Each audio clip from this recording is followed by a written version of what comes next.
আমার মাথায় না একটা আইডিয়া এসছে। কি আইডিয়া?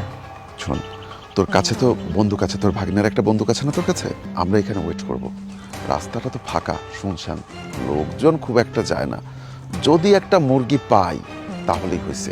কাউকে যদি দেখি যে সিঙ্গেল যাচ্ছে, আমরা তাকে যাই অ্যাটাক করবো।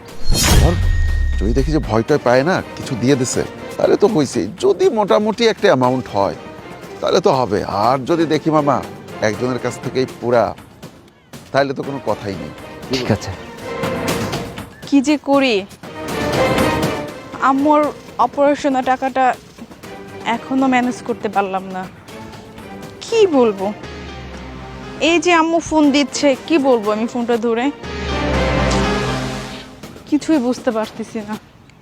আরে বাবা, বলতে না বলতেই তো আগুন। ওই দেখ, চল।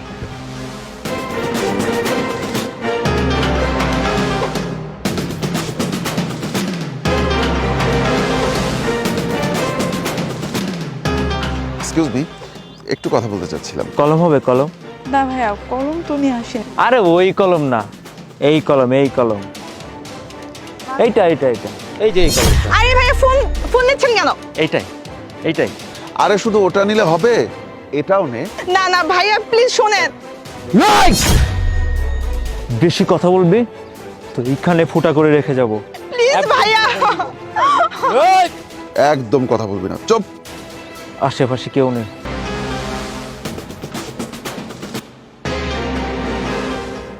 না ভাইয়া, প্লিজ। আমার মার আজকে অপারেশন।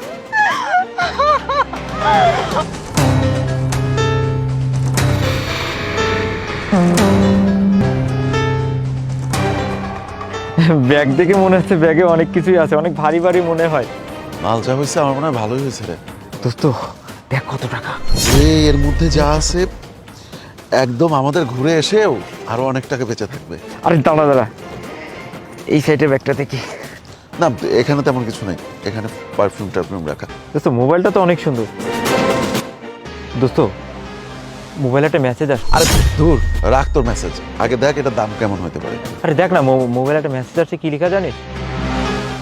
তার মা হাসপাতালে, ইমিডিয়েটলি টাকার প্রয়োজন। আমার কাছে মনে হয় কি আমরা ভুল করে ফেলেছি। আর একটা কাজ করি, আমরা ব্যাগ আর মোবাইলটাকে ফেরত দিয়ে আসি। দেখ, ঘুরতে তো আমরা কতই যেতে পারবো, কিন্তু যদি আমাদের সামান্য একটু আনন্দ মুহূর্তের জন্য তার মায়ের জীবন সংকটাপন্ন হয়, তাহলে তো মানুষটা আর বাঁচবে না হয়তো বা। এই টাকা নিয়ে আর এই মোবাইল টোবাইল বিক্রি করে আমরা টাকা নিয়ে যদি ঘুরতে যাই, আমার মনে হয় আমাদের ঠিক হবে না। তার চেয়ে চল আমরা মেয়েটাকে দিয়ে আসি।